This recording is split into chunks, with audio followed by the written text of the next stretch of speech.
Hello! It is a new year. I'm in a new house.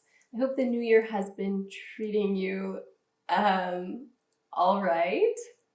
It is almost the end of January, but I want to do a little wrap up of all of my reads in 2024, do a little tier ranking of them. Before jumping right into it though, I want to make note of a wonderful comeback that has happened. Midway through last year, I recorded a video. I think I called it It's Been a Weird Reading Year.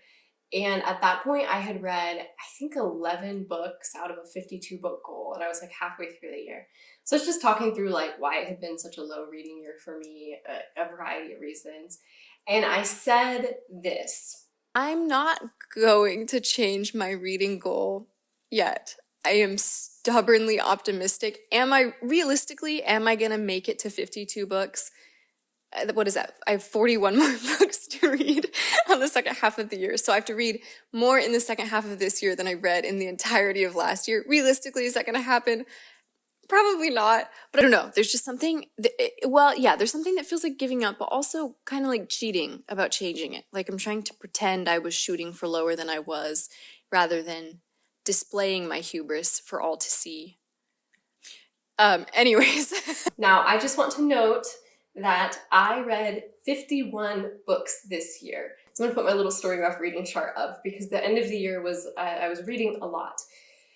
One thing that feels a little bit like cheating is at the very end of the year, I read a short story collection, and the way Goodreads and Storygraph count those is as books, even though they're 30 to 60 pages, obviously less time intensive than a full novel. But Goodreads and Storygraph counted them. I'm counting them. I almost met my reading goal last year, despite the rough first half we had. So I have 50 books to rank because one book I read twice. We'll get there. I'll explain which book that is and why. So 50 books to rank, and they span a wide range of genres. I was trying to read more nonfiction last year. I think it will feel a little silly ranking some of these against one another because some of them are really serious literary fiction or memoirs about really serious topics. Then others are just very whimsical fantasy.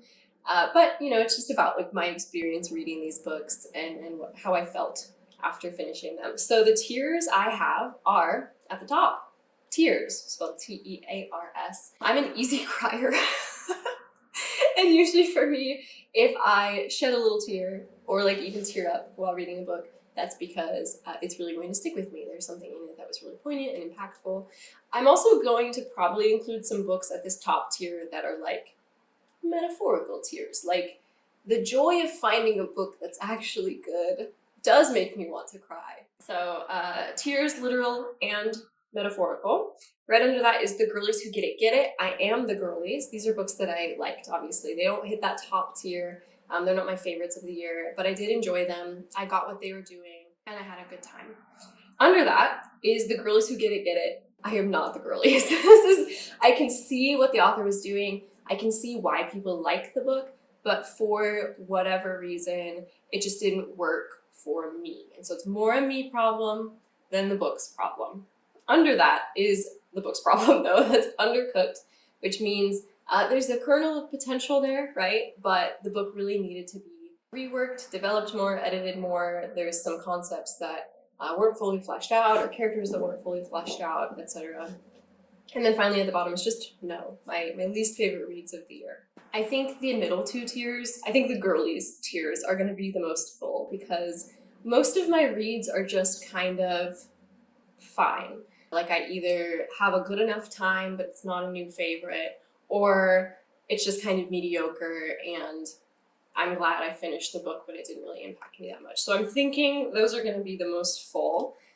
But let's just start. These aren't really in any particular order, but we'll just start with the top. A Canticle for Leibowitz. This is a Catholic sci-fi dystopian. How do I explain this? I was in a program in college that was very tight-knit, and we read a lot of books together and discussed them in seminars.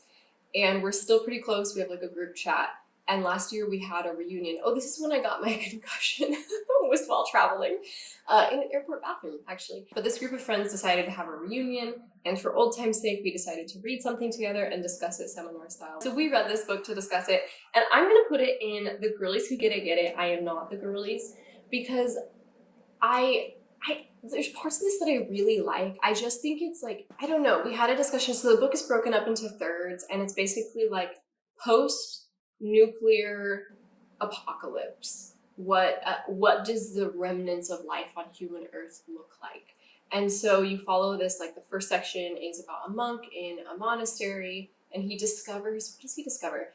A nuclear fallout bunker underground, and it has like relics of this saint. Yeah, the book kind of defies explanation in some ways. But basically each third there's a time jump. And so you are like a few hundred years in the future. And the end third is like history repeating itself and humanity going to nuclear war again. And it's so bleak that I just think it's a personal thing. I think it's a very well-written book, and it's like very speculative. It's very creative, and the questions it asks are really interesting, but it just, I don't think it was quite for me. I wouldn't have picked it up if not for my little book club group. Next we have Elemental P. I'm gonna put this in the girlies who can get it. I am the girlies. Elemental P is a novel about, it's epistolary, so it's all written letters between members of this community on an island where, what is it? It's the island where the person who came up with the sentence, the quick brown fox jumps over the lazy dog, that sentence, it uses every letter in the alphabet. The like creator of that sentence is from this island. Fictional, of course, but they like revere him so much. They have a plaque that says that sentence in like the center of their town. And then one day, one of the letters falls to the ground. And rather than just being like, oh, we need to repair that and put it back up, they see it as like a religious event, and like they're being communicated with that they need to remove that letter from their alphabet. And so there's all these like crazy laws and like penalties for if you use any words with those letters. And so it's these letters back and forth, written back and forth between like different family members and friends about these restrictions being placed on them. But as time progresses and more letters fall from the display in the center of their town, those letters also disappear from the book. And so it's pretty fun. Like the experience of reading it becomes more and more indecipherable. Like if you were to open the book to a page near the end, you'd be like, I cannot read this. But because you're following this progression of these letters being removed from the alphabet, you like get more and more acclimated to the weird ways they start spelling things and like smashing letters together. Very fun. Yeah, just a fun time. It's a pretty brief read too. Feels wrong to do book 2 without doing book 1. Where is book 1? I read Emily Wilde, the 2 books that are out this year. I'm gonna put these both in tiers. I don't actually think I cried at any point. This is where we get metaphorical tears. I was just delighted to find a book that is so thoroughly enjoyable. A lot has been said about these books, so I probably won't spend a lot of time on them, but I really love both characters. I love Emily as a character. It's a very devoted academic who's like a fish out of water in social scenarios. And the style of it being written as her journal entries, I think lends it like a sort of coziness almost. I mean, I love that the fae in this book are like real traditional fae, very like morally neutral in a way, and like operating along very different laws and logic than humans do. I think that's great. And so there are scenarios in which like there is actual danger in the books, but because it's being written as a journal entry in hindsight, you know that like, there's a comfort in knowing that like everything works out, everyone is going to be okay. So I think that might not work for some people. Maybe they want like higher stakes, but I enjoyed it. Okay. This book is called For the Life of the World. I am Orthodox, and I try to read one book related to Orthodoxy. Like I try to be slowly working my way through one book related to Orthodoxy at all times. So this was one of those last year. It talks a lot about like the natural world and humanity's place within it, and it's just like a really beautiful articulation of that. I put this in the tears tier because it was really impactful with me. I'll do this other one too because I read it around the same time as I read this book about creation, and I'll put this up here too. I think reading these really close together was very complimentary. There is a like tendency, especially in the West, to feel like humans are this like set apart, so far advanced type of creature, and that nature just exists to like be subjugated and controlled by us. And this leads to all sorts of harms, as we know. And these two books go in the top tier for me because they're exploring or articulating this vision of human life where we live in relationship with all that lives around us and we have responsibilities to it, and that this is part of the orthodox framework of understanding our place in the world. I could talk actually a lot about this, but I'm not going to because it is a tier ranking. Lament by Maggie Stiefvater. I'm going to put this in undercooked. This was something very loud flying by. This was Maggie Stiefvater's first published novel, and I read it. I've recorded one. I'm recording a series of videos where I read through all of Maggie Stiefvater's young adult fiction novels. Lament is her first one, and it shows it's not well written. And I found myself like actively disliking the main character at most points. So I'm gonna put it in undercooked because potential was there. It has like a musical take on magic. Like the main character is a very talented musician, and I think that's interesting and unique, but I just don't think it was executed very well, which is forgivable, you know? Reconstructing Amelia is it's not nonfiction, it's fiction. I don't know why I picked this book up. I am not a girly. I see the potential, but it's really not. I think I was trying to like experiment with different genres and pick up books that I wouldn't normally think to pick up just to see if I would like them. And this was one of those books. It's like a young girl, like a high school age girl, falls from the roof of a building in her school one day and dies. And the school and the police assume that it's suicide. But her mom is convinced it wasn't, or she can't believe it is, basically. And so she starts going through like her daughter's phone and computer and her belongings with a detective and trying to like retrace the steps of like what went wrong. And so it's mostly about the mom, but it like has these flashbacks to Amelia when she was alive, which I think undercut a lot of the tension of the story, because instead of just like investigating what happened, you're actually just getting it straight from the horse's mouth. Like Amelia is just telling you what happened, which is obviously not how, like unfortunately when people are dead, they can't answer the questions that we have left of them, right? And we have to piece together what we have of them to make sense of things, and then we have to come to peace with the things that we can't make sense of. And so, one, it felt kind of cheap to get her story directly from her, even as we're watching her mom like try to piece together the mystery. And two, the detective investigating the case just like lets her mom come along on all these things, which is not how like police work works, and it's not how investigation works. Like that is such a liability, bringing this grieving mother to like interview people of interest and stuff. I don't know, just very strange. So wasn't for me. I get why people like it, but yeah, it just wasn't for me. Another book that wasn't quite for me was The Scarlet Pimpernel. This was actually my first read of 2024. The Scarlet Pimpernel is like an old, I should have looked up what year it was written. It was written by a baroness. It's set during the time of the French Revolution, and the Scarlet Pimpernel is this shadowy figure, no one knows who he is, who like goes and rescues fleeing aristocrats from France so they don't get executed and brings them to, I think, it's British, so it brings them to Britain. And you figure out pretty early on who the Scarlet Pimpernel is, and he's the husband of this woman who is like, she's like very much in high society, very fashionable, very intelligent, and her husband is this like bumbling fool, kind of the laughing stock of their community. And everyone's always like, how did he end up with her? Like, she's so smart and so beautiful. And he's just like bumbling around. But you figure out pretty early on that he's actually the Scarlet Pimpernel. So like, it's an act.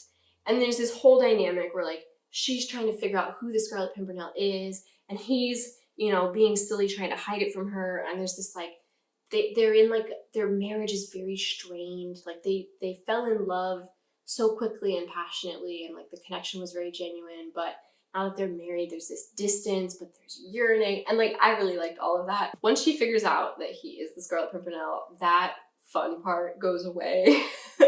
And then it's just kind of, I just found it kind of uninteresting after that. And also the whole kind of clever scheme at the end of the book is him dressing up as a Jewish man. And it's like played very grotesquely and like for jokes. And I know it was written at a different time, but it doesn't really excuse it to me. And it just like felt so uncomfortable reading it. So yeah, I am not the girlies, I don't think, but I'm glad I read it. Oh no.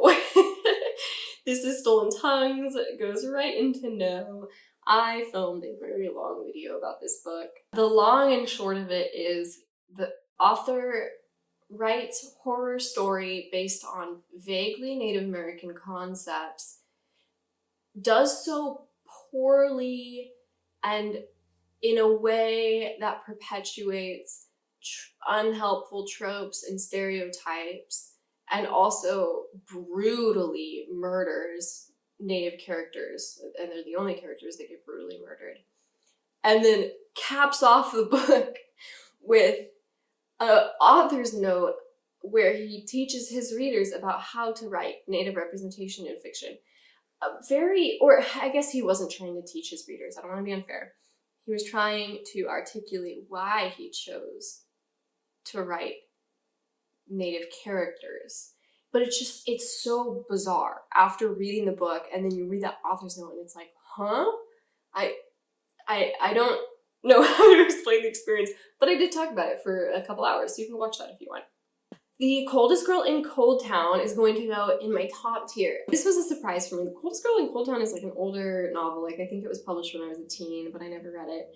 It is about vampires, which is like not really a topic I'm generally interested in. But what this book did, what made it, I enjoyed it the whole time I was reading it. I liked the main character and I liked the world building too. Like we were given, it's a standalone novel. We were given just enough information that the world was believable without being like overloaded. The cold towns are basically vampirism has always existed, but if a vampire turns a human, there is this like order that is dedicated to hunting down that vampire and that human, killing them both. And so that's how they keep vampirism from like spreading and becoming public knowledge. All right, cool. One day, a vampire decides to just go on a rampage and turn a ton of humans, and this order can't keep up. So vampirism starts spreading essentially like a disease, and it spreads internationally. And what, like in the US, they confine these communities, these like hotspots, they wall up these cities, and they're called cold towns. But they like don't eradicate the populations within. They just become these like vampire enclaves, and they like live stream, like it becomes a source of entertainment and revenue. Like people become very obsessed with like there's like reality shows that take place in the cold towns, whereas overseas, like in Europe, they've been like fighting wars against the vampires. It's been very costly, and they like haven't managed to fully eliminate their populations. And there's like a really interesting social commentary there about the US being like, well, it does make a lot of money, so maybe we'll just like keep the cold towns around. That feels very believable to me. And the thing that made this, so I was enjoying it, right? The thing that made this a favorite read of the year is there were 2 twists at the end, and I predicted the first one, which is pretty common. Once you know how stories work, it becomes harder to be surprised, which is a bummer. There was a second twist that I did not see coming, and I was just delighted. It's so rare that I'm surprised in a good way by a book, and I was so excited to just be totally taken off guard. Okay, next we have Braiding Sweetgrass, which, ooh, we're on a roll. This also goes in the tiers. I think we are front-loading on the favorite reads. There are reads on here that I do not feel as positively about. I finally read Braiding Sweetgrass this year. It's one of those books that is like, people recommend it as a must-read. It's so popular, and I think because of that, I was kind of wary of it. Robin Wall Kimmerer is a botanist, so she's trained in like Western science, but she's also, is she Potawatomi?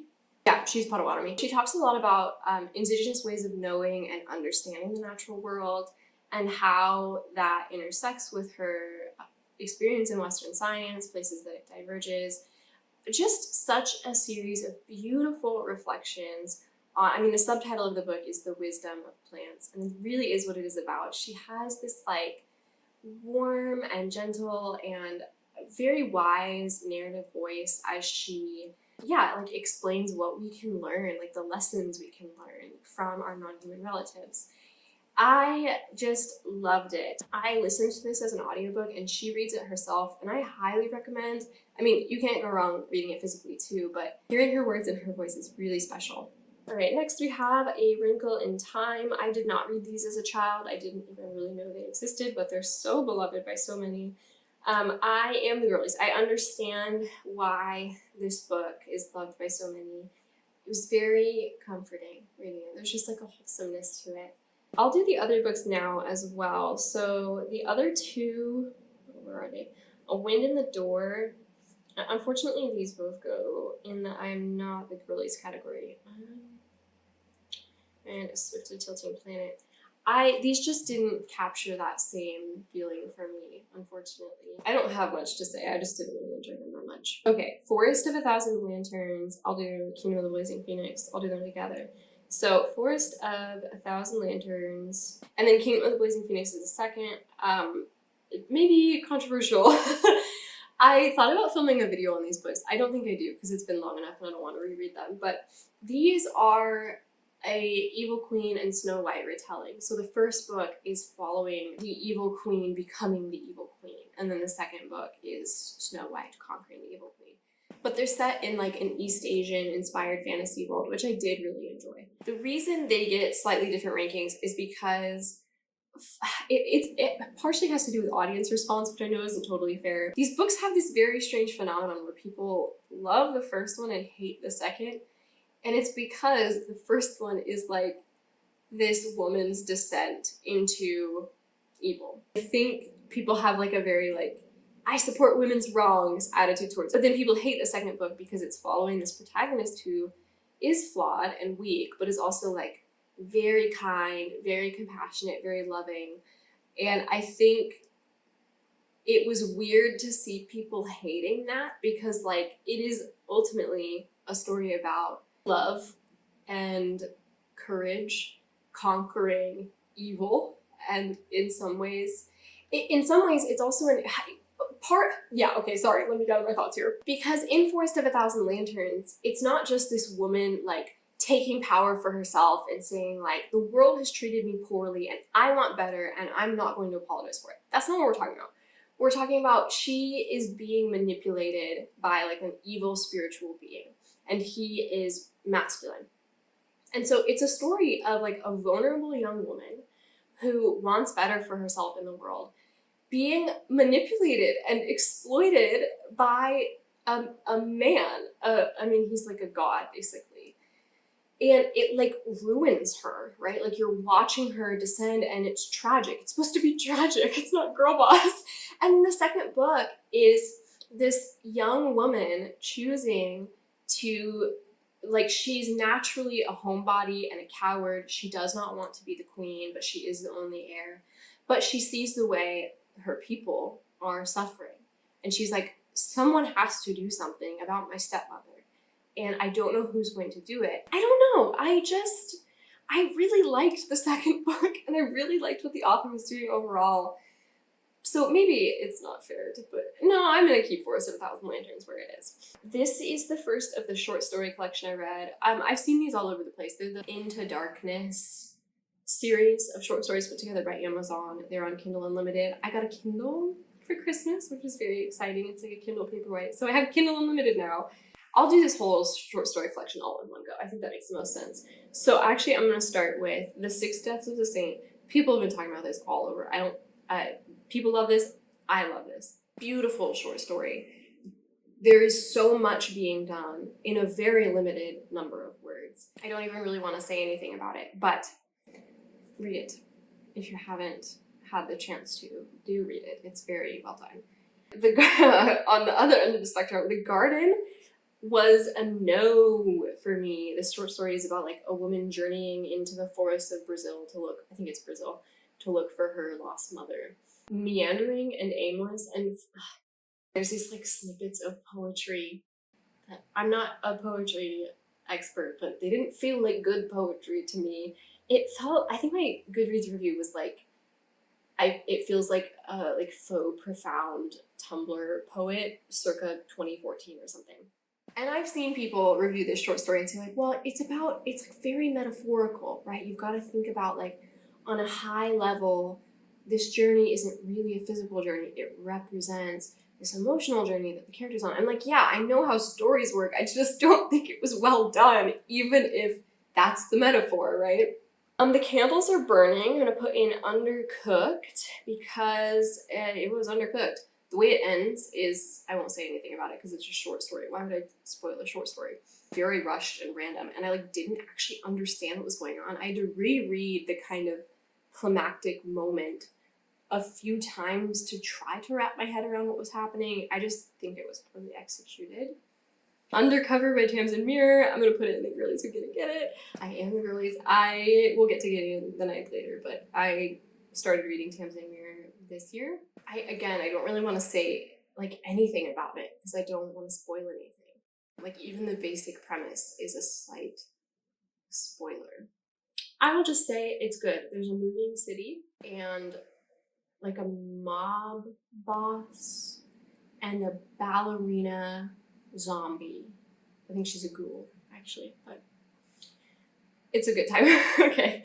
What the Dead Know, I'm gonna put in, yeah, I like this one quite a bit. I am the girlies. I think this ranks undercover for me. I liked the characters in this one. The character writing was good. Sorry, I'm not saying much about these short stories because they're short stories. Like, it's so easy to spoil anything important, so I'm just kind of giving you my very general thoughts. Persephone is also going in undercooked. This was weird to me. It has, like, superhero kids. Yeah. And then Out of the Mirror into Darkness, I Am Not the Girlies. This short story was, like, weirdly pulpy, and I hope, I'm choosing to believe the author was doing it on purpose. I'm not sure. I didn't like it. And while I'm on a short story kick, maybe I'll do some of these other ones too. So I read The Lover by Silvia Moreno Garcia. I Am Not the Girlies. I think this was fine. I don't think there was anything like super wrong with it. I just didn't love it. It's about a woman looking for her lover, and her sister is prettier than her and richer than her and gets the man she wants. Or does she? And then When Among Crows, I don't think it's a short story. I think this is technically a novella, but I'll just do it now. I Am the Girlies. I really like this. This is really fun. This is like Polish fantasy, like Polish urban fantasy. And oh gosh, there's just, I think the like imagery in this is really, really compelling. The main character you're following is part of, wait, no, that's a spoiler. It's just good. And it doesn't take very long to read, so you should read it. I almost spoiled a major thing. This is A Midsummer Night's Dream. I mean, it's Shakespeare. It's great. This is a very random book. This is called The Art of the Icon. It's about like the history. What is it about? It's not about history. Supposedly, it's about iconography, which is religious art. I picked this up at random from like a free library because I love art. I love art history. I love iconography. I don't think it's in shot, but I have an icon right next to me right now. This book was not written by, I don't know him, but I don't think icons are a part of his life because he made multiple statements that were just factually incorrect, which was wild. Like at one point, the author says that images weren't allowed in the ancient Jewish temple, which isn't true unless if he defined what he meant by image, like images of human beings, images of God, but he just said images. And like, if you read descriptions of the ancient Jewish temple, it was covered in decoration and there were 2 cherubim in the Holy of Holies. So like 2 depictions of cherubim in the Holy of Holies. So like, yes, images were allowed. Stuff like that was like, what? And then I couldn't figure out who the book was for because for anyone for whom like icons are a part of their life, bad. Bad. He says, like I said, lots of things that are just factually untrue. But if it's for someone who just likes art and is interested in like the art history of iconography, the book is also bad, because he would describe like, oh, in this region, they started doing this, and that was different than the style. And he'd reference, like in this icon of the Last Supper, they did, but he wouldn't say who painted it, and there wouldn't be a picture of it in the book. So like you're describing paint strokes to me, but you're not giving me a reference, and you're not even giving me the ability to Google the image you're talking about. It drove me nuts. It goes in, no, I think this might have been a product of book packaging. Like, I think maybe my theory is that a book publisher was like, hey, we want like a coffee table book about iconography. And they just like hired someone who has no previous knowledge of it to write a book. And it wasn't really meant to be read, and the problem is me, but also the problem is the book.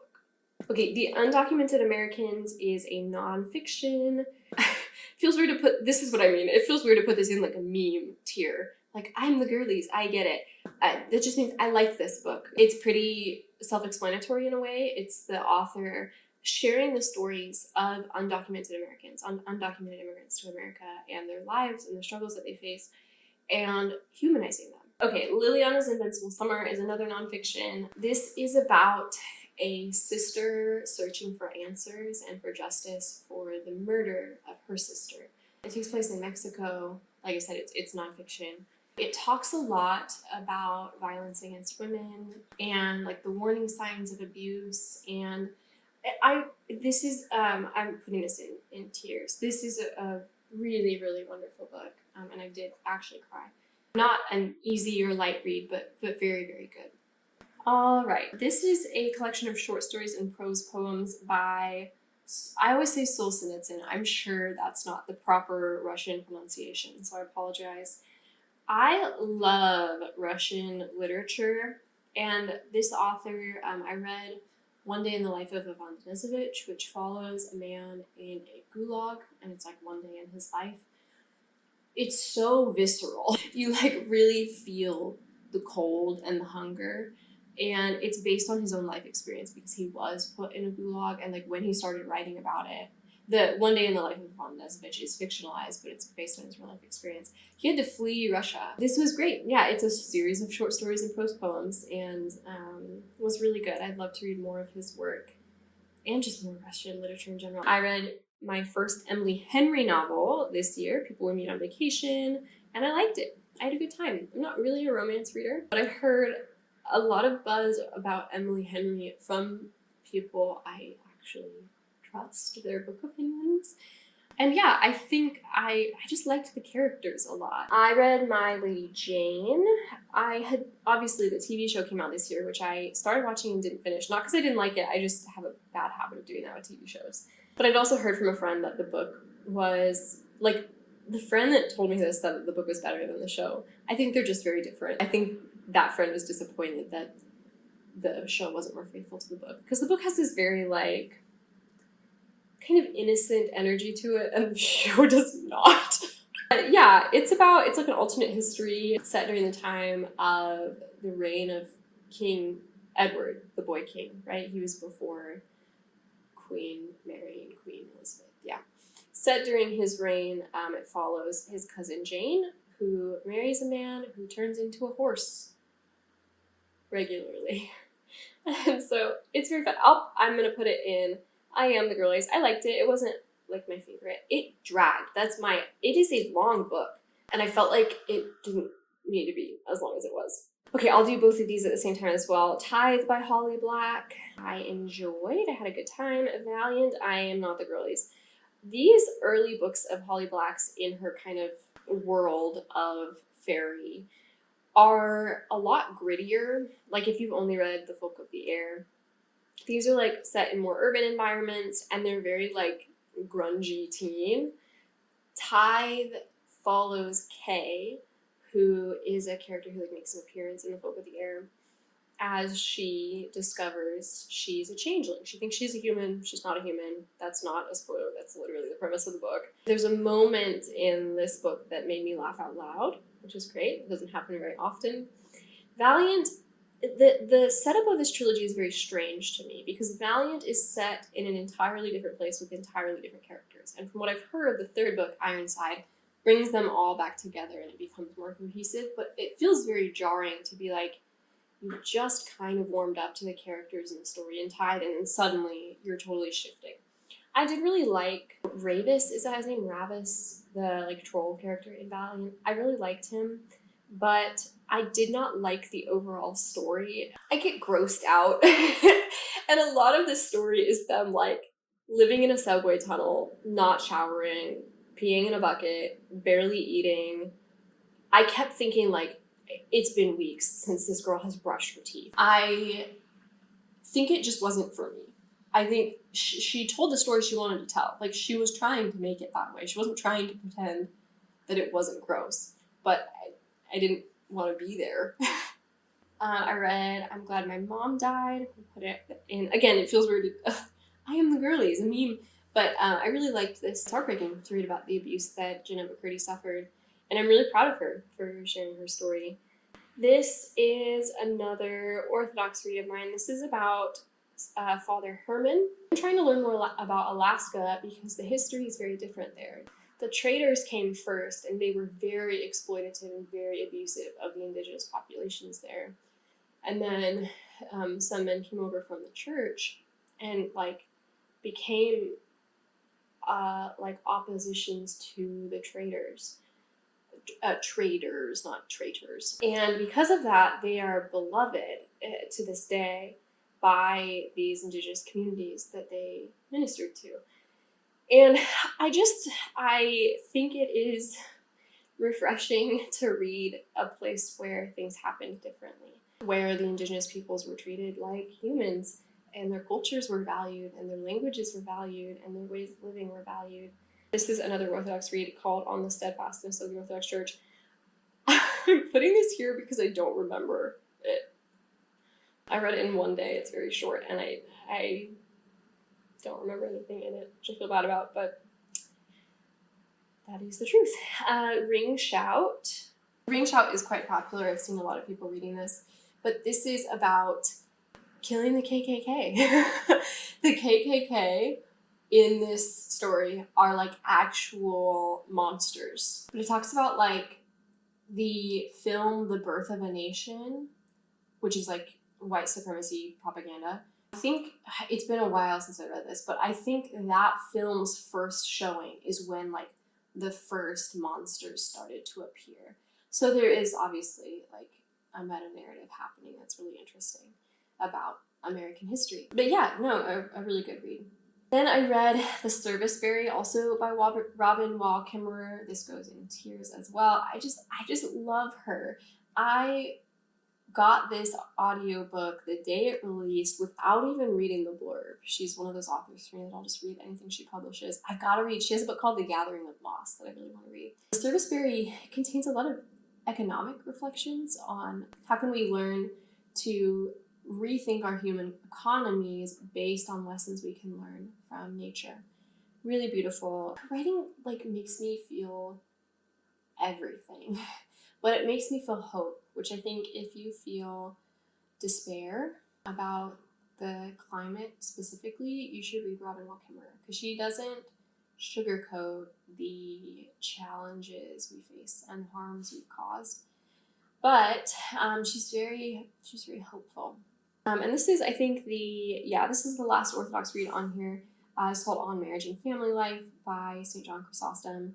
And I'll just put it in I Am the Girlies. I listened to Heartberries early in the year, and I kind of want to reread it, but like with a physical copy, because I don't know if the audiobook narration threw me off a little bit.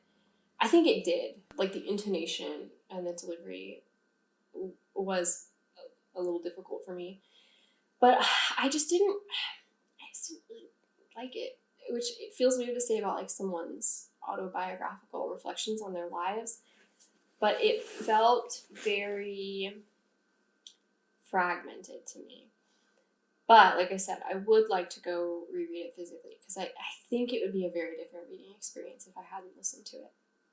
I also read Uncultured. This is by a former member of the Children of God cult, like a woman who grew up in the Children of God cult. It's all she knew during her childhood, and obviously was very, very abused. The Children of God, if you don't know anything about them, highly sexually abusive, among other forms of cult abuse, but very sexually abusive of children as well. Very horrifying, right? But she also is, so she grew up, she escaped the cult, and she joined the military. And the second half of the book is focused on her time in the military, and she's kind of comparing, she has these like reflections on high control groups and how the military started to remind her of the cult she grew up in. But I'm going to put this in Undercooked because, one, this felt like two separate books. And I understood what she was trying to do with the through line of high control groups, but it didn't change the experience of like feeling like midway through, now we're in an entirely different book. It just felt like her reflections on how those two stories connect weren't fully fleshed out. Like she just needed more time is the feeling that I got. The Seventh Raven is another novella. It is written in verse, and the author has a note at the end about how he like chose different styles of poetry for different characters, which is really interesting and would be really interesting to people who really like poetry. I am not the girlies, unfortunately. Graveyard Shift is the last novella in this ranking.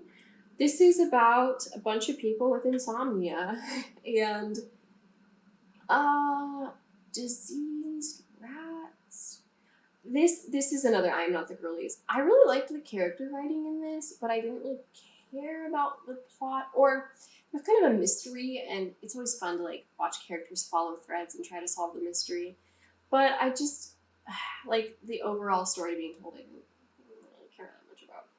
Gideon the Ninth goes in tears. This is the book I read twice. I finished Gideon the Ninth and then immediately reread it, which is like, I feel sheepish admitting that. But if you've read Gideon the Ninth, you know that it is like a fire hose. You are thrown into this world and there is so much going on. And I was listening to the audiobook. Maybe I would have picked up on this quicker if I was reading it. But they go to this place and there's these different people that are being referred to by their actual names or their house. So there's like the seventh house, and that's like Septimus so-and-so. I kept thinking that I thought there were more characters than they were, because if someone was referred to by their house, I thought that was like a different character than when they were referred to by their name. So it took me a while to even figure that out. So I like didn't even know how many characters there were, and I kept getting confused about that. And then like the world is complex. These are not, I mean, I love this book. I'm not saying that these might be like really experience-breaking flaws for some people, but they're not for me. But when I finished the first book, first of all, the ending is a doozy, and I still haven't picked up the second book because I'm scared it's going to hurt me. But also, I felt like I like this book enough that I want to make sure I actually understand the things that I missed before I continue in the series. So I went back and re-listened to it. Just so good. Like, there's so many parts of this where I laughed out loud, but it manages to be really emotionally poignant too. Like there's a real heart to it that is cool. I read The Bear and the Nightingale by Catherine Arden.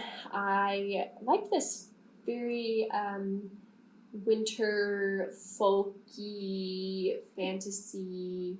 Catherine Arden is great at writing atmosphere. Really, really good at writing atmosphere. A Memory Called Empire. I picked up this book because Carrie Kinread recommended it, and I am not the girlies, unfortunately.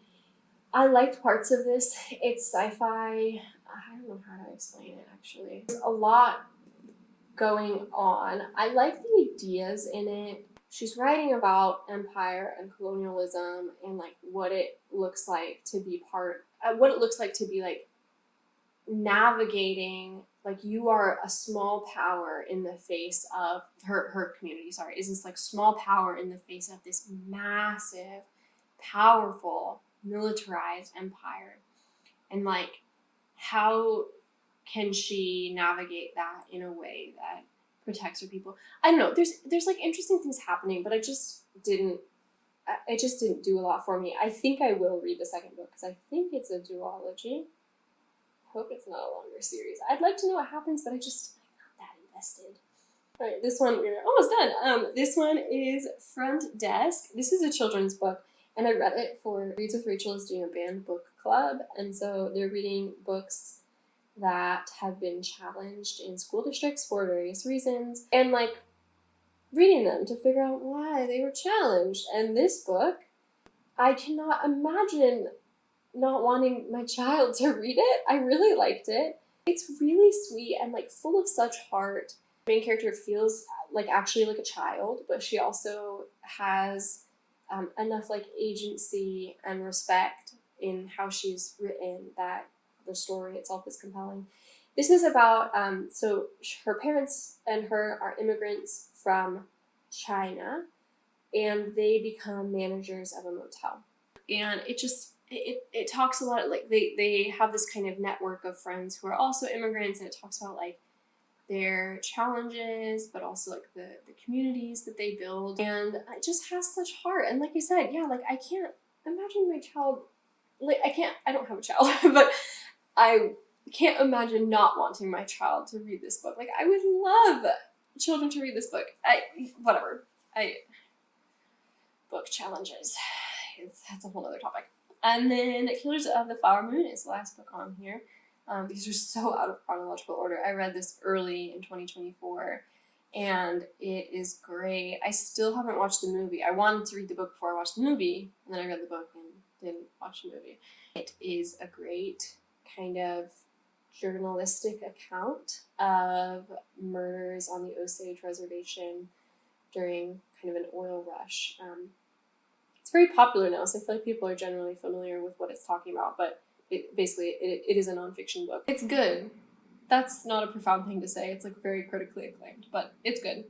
I look forward to watching the movie. I should watch the movie. Anyways, wow, that is the end. So my prediction was right. These two middle tiers have the bulk of the books. I'm glad there weren't a ton of stinkers this year. I try not to pick up books that I know I'm not going to like. I am trying to be better about not DNFing. I don't think there's anything wrong with DNFing, to be clear, but I like being able to share my thoughts on a book, and so if I'm like really hating a book, I still want to finish it usually. In the past, I've been very willing to just set a book down and never return to it, but I'm trying to be more of a completionist now. If you stuck around to the end, thank you very much. Let me know a goal you have for reading for the year. It doesn't have to be a certain number of books, but even like genres you want to read or authors, specific books you have on your TBR. And I hope 2025 is kind to all of us. Bye.